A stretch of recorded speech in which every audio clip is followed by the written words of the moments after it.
Heç rast gəlmisinizmi? Kimsə sizə gülümsüyür, amma o gülüşdə bir sancı var. Sözləri nazikdir, amma altında gizli bir mesaj yatır. Açıq-açıq əsəbləşmir, amma soyuq davranışları ilə sanki cəzalandırır.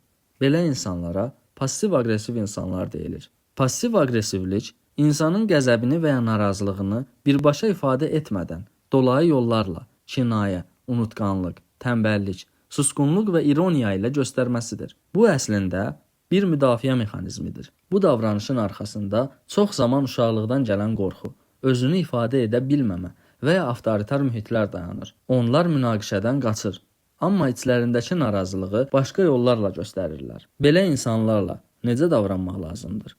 Sakit qal, onların oyununa qoşulma, sərhəd qoy, açıq şəkildə nəyi qəbul etmədiyini bildir, duyğusal reaksiya vermə, çünki onlar bununla qidalanır. Səmimi dialoq təklif et. Əgər mümkündürsə, nə hiss etdiyini yumşaq dillə soruş. Unutma, passiv-aqressiv davranış sənin problemin deyil, amma özünü necə qorumağın sənin məsuliyyətindir. Belə insanlarla dolu bir dünyada öz psixoloji sərhədlərini qurmaq sağlam münasibətlərin əsasını təşkil edir.